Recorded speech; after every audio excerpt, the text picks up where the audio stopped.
Amados, graça e paz. Sejam muito bem-vindos a mais um vídeo neste canal. Curta, compartilhe, comente, se inscreva neste canal para o Evangelho de Cristo alcançar vidas, corações, para o Evangelho de Cristo trazer transformação, assim como houve na nossa vida, para que o Evangelho de Cristo transforme mais vidas. E amados, o Senhor quer falar ao seu coração.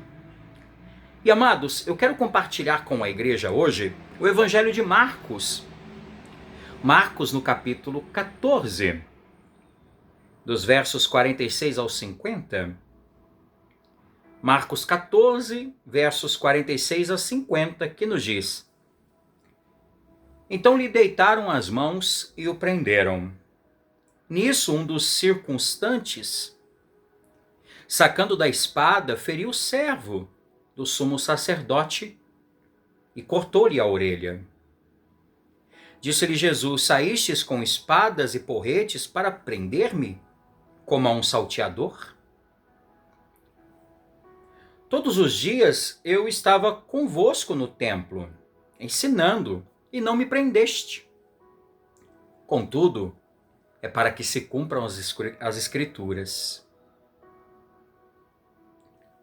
Então, deixando, todos fugiram. Então lhe deitaram as mãos e o prenderam. Nisso, um dos circunstantes, sacando da espada, feriu o servo do sumo sacerdote e cortou-lhe a orelha. Disse-lhe Jesus: Saíste com espada e porretes para prender-me, como um salteador? Todos os dias eu estava convosco no templo ensinando e não me prendeste. Contudo, é para que se cumpra as Escrituras. Então, deixando-o, todos fugiram. Amados, eu quero tratar sobre um tema sensível. O pastor ferido e os discípulos dispersos. O pastor ferido e os discípulos dispersos. Cristo aqui, queridos, está rumo à cruz. E nesse momento decisivo da paixão, Jesus é preso pelas mãos daqueles que vieram contra ele, como nos diz aqui a narrativa, com espadas e porretes. E amados, embora pareça que os homens estão assumindo o controle da situação, o texto nos revela uma verdade muito profunda. Profunda. A verdade, queridos, é que Cristo não é uma vítima das circunstâncias, mas Cristo é o Cordeiro de Deus que se entregou voluntariamente para cumprir o plano eterno da redenção, queridos. Nada acontece fora da soberania de Deus. E amados, entendam, quando um dos discípulos reage com violência e fere o servo do sumo sacerdote, vemos aqui um contraste entre os métodos humanos e o reino de Deus. Amados, os discípulos aqui ainda não compreendiam plenamente que a vitória de Cristo não viria pela espada, não viria pela força, não viria pela habilidade humana, mas a vitória de Cristo viria pela cruz. O Senhor, amados, não seria defendido por armas terrenas, porque a sua missão era se entregar voluntariamente em favor de mim e de você, dos pecadores. Jesus, então, amados, confronta a hipocrisia dos seus opositores. Durante todo o seu ministério, ele ensinou publicamente no templo. Ensinou diante de todos, mas somente agora, nas trevas da noite, eles ousam prendê-lo. E queridos, entendam, a maldade humana age escondida. Mas mesmo essa injustiça serve a esse propósito soberano de Deus. Cristo declara, queridos, que tudo acontece para que se cumpram as Escrituras, como nos diz o verso 49.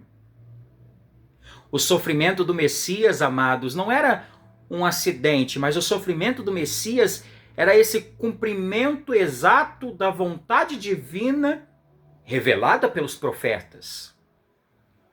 E o versículo 50 traz uma das cenas mais dolorosas do Evangelho.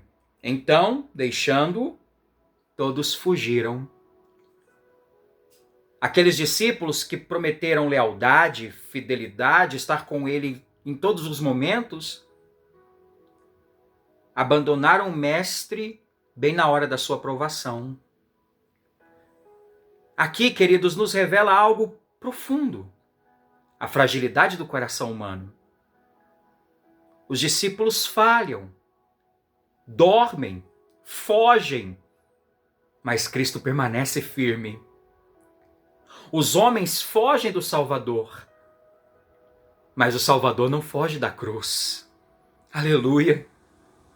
Amados, enquanto todos o deixam, Cristo continua avançando para realizar a obra de redenção. Bendito seja Deus! Isso aponta diretamente para essa perfeita obediência de Cristo. Porque onde os discípulos fracassam, Cristo triunfa. Onde os homens demonstram medo, fraqueza, Cristo revela a fidelidade absoluta ao Pai.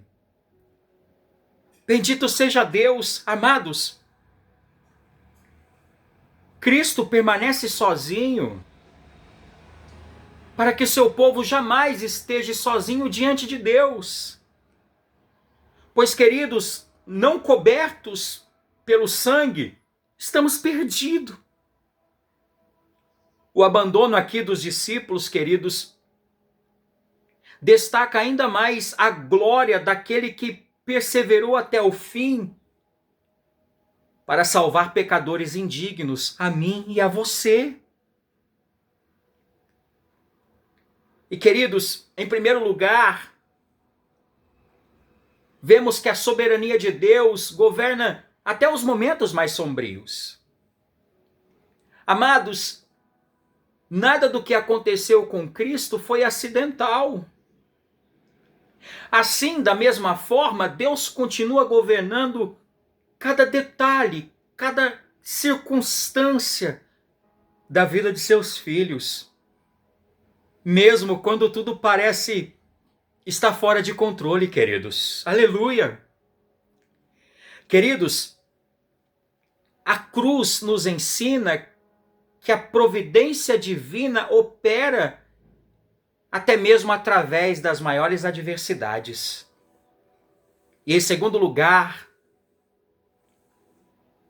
vemos que a força humana falha, mas Cristo permanece fiel. Os discípulos prometeram fidelidade, lealdade, porém dormiram, falharam, fugiram. E assim, queridos, a nossa confiança não deve estar em nossa própria força espiritual, mas na fidelidade perfeita de Cristo, que nunca, jamais abandona aqueles aos quais o Pai lhe deu. E em terceiro e último lugar, queridos, Jesus enfrenta sozinho o caminho da cruz para garantir a nossa salvação. Todos o deixaram, como nos diz aqui. Então, no verso 50, deixando, todos fugiram. Mas Cristo não recuou. A perseverança de Cristo é que garante a redenção do seu povo.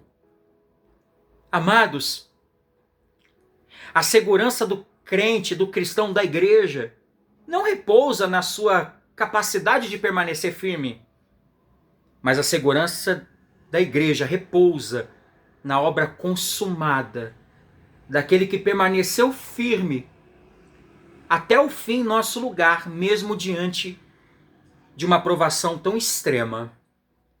Pois Cristo é o pastor que foi ferido e os discípulos se dispersaram.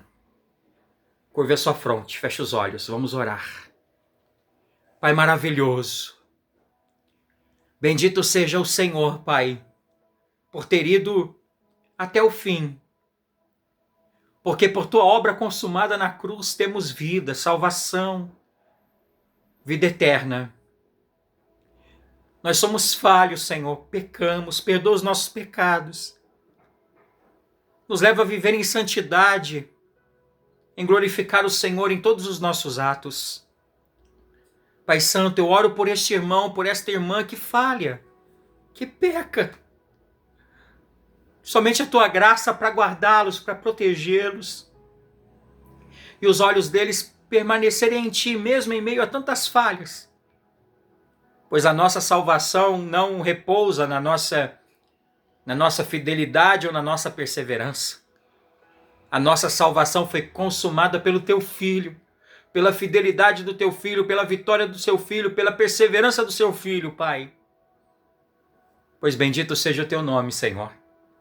Eu te agradeço pela vida deste irmão e desta irmã. Eu te agradeço por toda a sua casa e sua família. No nome e para a glória do teu Filho Jesus.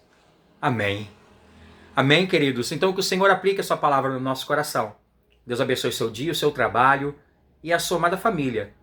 E até mais com reflexões para a vida.